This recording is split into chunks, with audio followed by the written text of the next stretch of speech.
పిశాచి యోగం ఇది ప్రస్తుతం మన ప్రపంచంలో నడుస్తూ ఉన్నటువంటి ఒక భయభ్రాంతులకి గురి చేసేటువంటి ఒక పరిస్థితి. యోగము అనగానే అదేదో మనకి ఫేవరబుల్ కండిషన్స్ లో ఉంటుంది అని అనుకోవడానికి లేదు. దాని పేరు గమనించండి, పిశాచి యోగము అంటే ఏమిటి?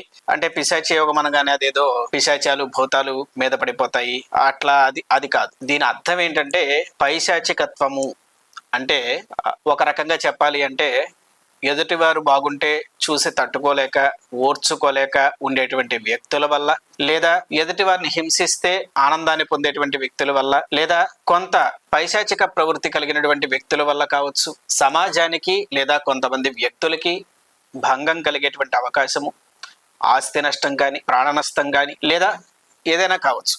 అయితే ఇది ఎక్కువగా ఇప్పుడున్నటువంటి సమాజంలో ఇండివిజువల్ గా అనే దానికన్నా కూడా భౌగోళిక పరిస్థితులు అంటే సమూహాల మీద ప్రభావం చూపించేటువంటి అవకాశం ఉంది. సమూహము అంటే గ్రూప్ ఆఫ్ పీపుల్ కావచ్చు, ఒక సెక్టార్ కావచ్చు, లేదా ఏదైనా గ్రూప్ ఆఫ్ పీపుల్ ఎక్కడ ఉంటారు, ఏదైనా ప్రయాణాలు చేసేప్పుడు వాహనాల్లో కానివ్వండి, బస్సులు, రైళ్లు, విమానాలు, ఇటువంటి ప్రదేశాల్లో కావచ్చు, ఏదైనా ఆఫీసులు కావచ్చు, ఇట్లాంటి ప్రదేశాల్లో ఉండేటువంటివన్నీ కూడా గ్రూప్ ఆఫ్ పీపుల్. కాబట్టి జన సమూహాన్ని ఇబ్బంది పెట్టేటువంటివి, జన సమూహాన్ని భయాందోళనకి, ప్రాణ నష్టానికి లేదా వాహన ప్రమాదాలకి గురి చేసేటువంటి పిశాచి యోగము అని దీని అంటాం. ఇది ఒక వ్యక్తి యొక్క ప్రవర్తన వల్ల కావచ్చు, లేదా ఒక వ్యక్తి యొక్క తప్పిదం వల్ల కావచ్చు, లేదంటే అక్కడ జరిగేటువంటి టెక్నికల్ ఫెయిల్యూర్స్ వల్ల కూడా కావచ్చు. ఈ అన్ని కోణాల్లోనూ మనం జాగ్రత్తలు తీసుకోవాలి. కాబట్టి అన్ని రకాలుగాను మనం ఆలోచించాలి. ఎందుకంటే ఇక్కడ చూడండి, ఇది ఫలానా రాశి వారికి సంబంధించింది అని చెప్పుకోవడానికి ఏమీ లేదు. పిశాచి యోగం ప్రపంచం మొత్తంలో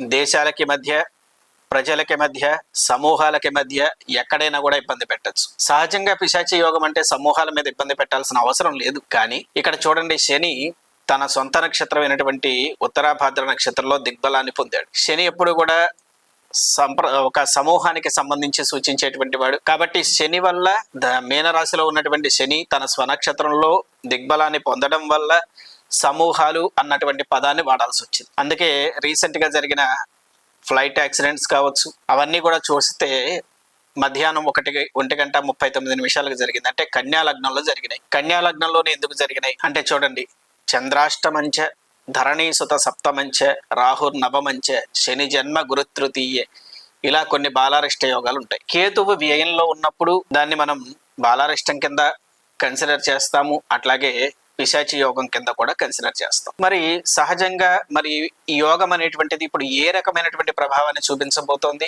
ఏ రాశుల మీద ఎక్కువగా చూపించే ఛాన్సెస్ ఉన్నాయి, వ్యక్తులు ఏ రాశికి సంబంధించిన వ్యక్తులు ఏ రాశికి సంబంధించిన వ్యక్తులతో లేదా ఏ సందర్భాల్లో జాగ్రత్తగా ఉండాలి అనేటువంటి విషయాన్ని కొంత మనం పరిశీలన చేద్దాం. చూడండి, ఇక్కడ కన్యా రాశిలో జరిగింది. ఏ రోజు జరిగింది, అసలు ఇది ఎప్పుడు మొదలైంది అంటే జూన్ నెల 7వ తారీఖు మొదలైంది. మరి ఎప్పటి వరకు ఉంటుంది? జూలై నెల 27వ తారీఖు వరకు ఉంటుంది. చూడండి, ఇది గనక మనం ఈ ఫ్లైట్ యాక్సిడెంట్ ని కానీ ఇట్లా మనం ఒకసారి అబ్జర్వ్ చేస్తే, ఇది జూన్ 12వ తారీఖు మధ్యాహ్నం 1:39 ప్రాంతంలో జరిగింది. ఆ సందర్భంలో ఉన్న గ్రహచారం చూసినట్లయితే శని మీనరాశిలో ఉత్తరాభాద్ర నక్షత్రంలో దిగ్బలాన్ని పొందున్నాడు. అలాగే కుజుడు, కేతువు కూడా సింహరాశిలో ఉన్నారు. ఇంకా వారిద్దరు కలవలేదు, పూర్తిగా దగ్గరికి డిగ్రీలు 1 కాలేదు. కుజుడు మఖా నక్షత్రంలో ఉన్నాడు, కేతువు ఉత్తర నక్షత్రంలో ఉన్నాడు, అంటే రవి నక్షత్రంలో ఉన్నాడు. మరి ఆ రోజు రవి చూసినట్లయితే వృషభ రాశిలో రవి ఉన్నారు. రవి వృషభ రాశిలో మృగశిర నక్షత్రంలో ఉన్నాడు, అంటే కుజుడికి సంబంధించిన నక్షత్రంలో ఉన్నాడు. ఇక్కడ చూడండి, సింహరాశి అగ్నితత్వపు రాశి, కుజుడు అగ్నితత్వపు గ్రహం, రవి అగ్నితత్వపు గ్రహం. కుజుడి నక్షత్రంలో రవి ఉన్నారు, రవి రాశిలో కుజుడు ఉన్నాడు. కుజుడి యొక్క అష్టమ దృష్టి మీనరాశిలో ఉన్నటువంటి శని మీద చాలా బలంగా పడుతూ ఉంది.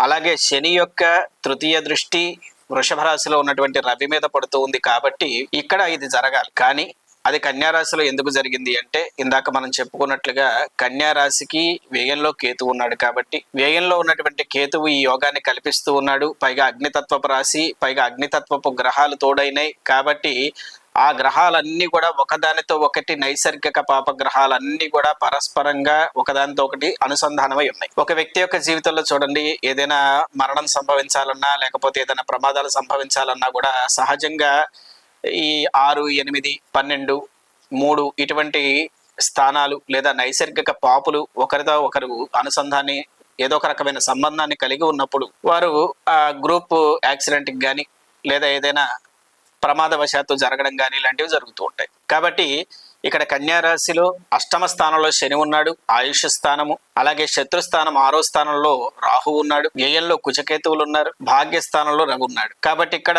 ఈ రకమైనటువంటి ప్రమాదం జరిగింది. ఇది పిశాచి యోగానికి సంబంధించినటువంటి యోగం. కాబట్టి అక్కడ చాలా మంది ప్రజలు చనిపోయారు. అలాగే ఏ సందర్భం వారికి ఎటువంటి సంబంధం లేనటువంటి వారు కూడా కొంతమంది చనిపోవడం జరిగింది.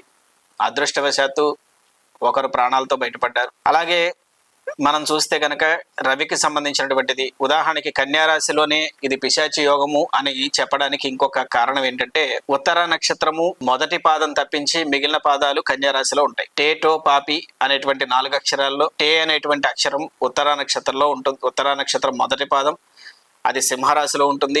ఎప్పుడైతే సింహరాశిలోకి కేతు ప్రవేశించి ఉత్తర నక్షత్ర మొదటి పాదంలోకి వచ్చారో, ఇక్కడ చూడండి టేటో పాపిలో ఉత్తర నక్షత్రం మొదటి అక్షరం టే అనేటువంటి అక్షరం. అక్కడ కృతికా నక్షత్రానికి రవి అధిపతి. కాబట్టి అక్కడ టెహ్రాన్, టేటో పాపిలో మొదటిది టెహ్రాన్ అయినటువంటి దాని మీద ఇజ్రాయెల్ అటాక్ చేయడం జరిగింది. ఇవి మనం కొంచెం అబ్జర్వ్ చేసి ప్రజలకు మంచి చేయాలి అన్న ఉద్దేశంతో మనం ఏమీ తెలియకుండా వెళ్ళి ప్రమాదాలకు గురవ్వకుండా, కొంత మా పరిజ్ఞానంతో వచ్చినంత మేరకు ప్రజలు ఎటువంటి కష్టాలు పడకుండా, ఎటువంటి ప్రమాదాల బారిన పడకుండా ఉండాలి అన్నటువంటి ఉద్దేశంతో ఇలా విశ్లేషించుకుంటూ కొన్ని రాశులకు మాత్రం కొంత అప్రమత్తత చెప్పడం జరుగుతూ ఉంది. కాబట్టి చూడండి, సమాజంలో గమనించండి, ధనుస్సు రాశికి సంబంధించినటువంటి వారు, ధనుస్సు రాశికి కుంభరాశి 3వ స్థానం అవుతుంది. కాబట్టి ఇక్కడ ధనుస్సు రాశి వారికి, కుంభరాశి వారికి ఈ విషయాలను గమనించినప్పుడు పరస్పరం మనస్పర్ధలు లేదా గొడవలు జరిగే అవకాశాలు ఉన్నాయి. అలాగే ఒకరి మీద ఒకరు, అంటే కుంభరాశి వారి మీదకి ధనుస్సు రాశికి సంబంధించినటువంటి వారు దాడికి చేసేటువంటి అవకాశాలు కూడా ఒక పాయింట్లో కనబడుతూ ఉన్నాయి. అలాగే కుంభరాశికి సంబంధించినటువంటి వారు మేషరాశి మీద యుద్ధానికి వెళ్ళేటువంటి పరిస్థితి కనబడుతూ ఉంది. మీనరాశికి సంబంధించినటువంటి వారు ఎవరైతే ఉంటారో వారికి వృషభ రాశి వారి మీదకి దండయాత్ర చేసేటువంటి అవకాశాలు కనబడుతూ ఉన్నాయి. అలాగే సింహరాశికి సంబంధించినటువంటి వారు భార్యాభర్తలకు సంబంధించి కావచ్చు, సామాజిక పరంగా కావచ్చు, సమాజంలో ఒకరితో ఒకరు తెలియనటువంటి ఆవేశాలకు లోనై సింహరాశి వారు కొంత ఇబ్బంది పడేటువంటి అవకాశం కనబడుతూ ఉంది. అలాగే ఎక్కువగా వాహన ప్రమాదాలు కానీ, ఫైర్ యాక్సిడెంట్స్ కావచ్చు, షార్ట్ సర్క్యూట్స్ కావచ్చు, పిడుగుపాట్లు కావచ్చు, లేదా ఏదైనా వల్కనోస్ లావా లాంటివి కానీ, అంటే అక్కడ ఉండేటువంటి ప్రాంతీయ పరిస్థితులను బట్టి తీసుకోవాలి. ఎందుకంటే మనం తెలుగు వారం కాబట్టి ఆంధ్ర తెలంగాణలో వాల్కనోస్ ఉంటాయి అని అనుకోవడానికి లేదు.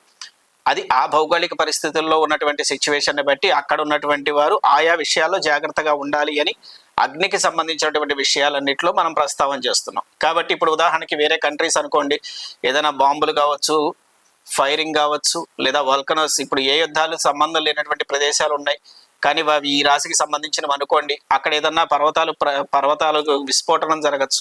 లేదు, ఇవి అసలు సమాజానికి గొడవలకి దూరంగా ఉన్నటువంటి ప్రదేశాల్లో ఉన్నటువంటి వారు కావచ్చు, ఏ పంట పొలాల్లో ఉన్నప్పుడు ఈ రాశులకు సంబంధించినటువంటి వారు ఏదన్నా వర్షాలు వచ్చినప్పుడు పిడుగుపాటుకి గురి కాకుండా చూసుకోవాలి. అలాగే చిన్న మైనర్ గా ఇంట్లో ఉన్నటువంటి కరెంట్ ఏదన్నా ప్రాబ్లం వచ్చినప్పుడు షార్ట్ సర్క్యూట్స్ కాకుండా, విద్యుత్ ఆఘాతానికి గురి కాకుండా కుంభరాశి వారు, సింహరాశి వారు, కన్యా రాశి వారు, మీనరాశి వారు, ధనుస్సు రాశి వారు, వీరందరి మీద కూడా ప్రభావం ఉండే అవకాశాలు ఉన్నాయి. కాబట్టి అంటే ఉదాహరణకి చూడండి, ఇప్పుడు వృషభ రాశి వారు ఉన్నారు.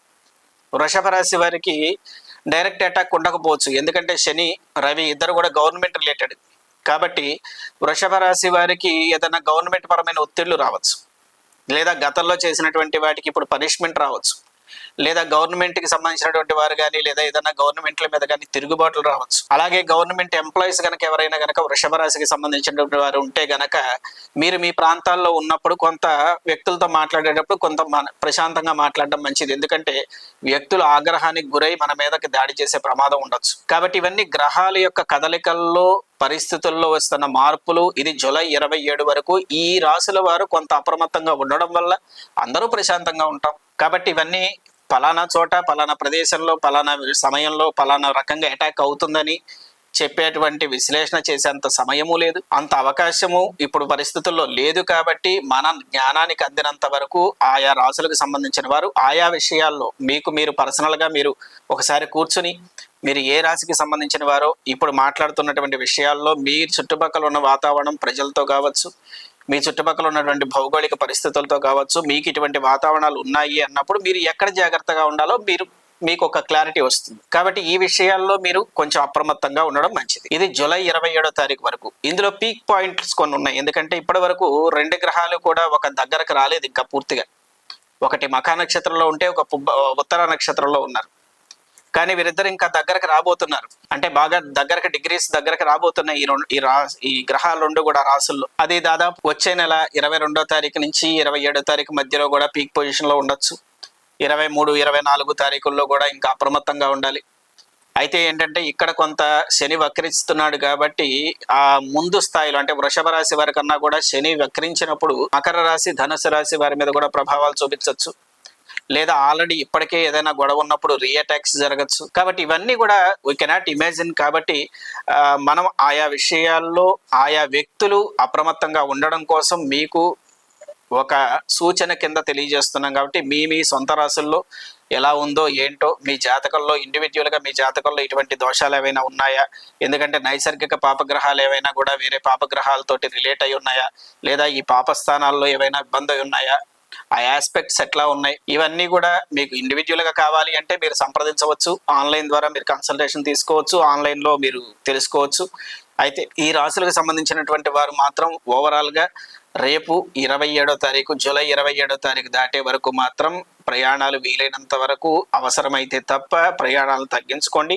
ఒకవేళ వెళ్ళాలి అనుకున్నా మీ సేఫ్టీ ప్రికాషన్స్ తీసుకుని వెళ్ళండి. అలాగే మీరు చుట్టుపక్కల కానీ ఇంట్లో కానీ కొంచెం జాగ్రత్తలు తీసుకోండి. ఇది కేవలం మన ప్రయాణాలు, ఉద్యోగాలు, వ్యాపారాలకు సంబంధించినటువంటి విషయాలు. ఇక ఆరోగ్యపరంగా చూసినట్లయితే అంటే ఇప్పుడు సహజంగా ఎవరికి ప్రయాణం చేసే పరిస్థితి లేదు, ప్రయాణాలు చెయ్యము, ఎక్కడికి వెళ్ళే అవసరం లేదు, ఎవరితోనూ కాంట్రవర్సీలు లేవు.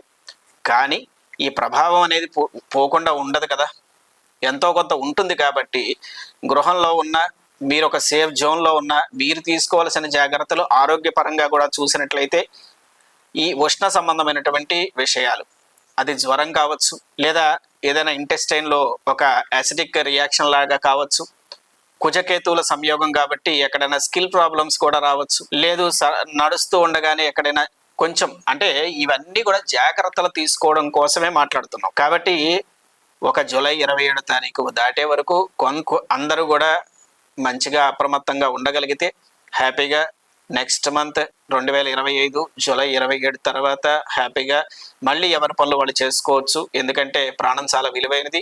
అలాగే మన సంకల్పాలు చాలా గొప్పగా ఉంటాయి, మన కోసం మన కుటుంబాలు ఉన్నాయి.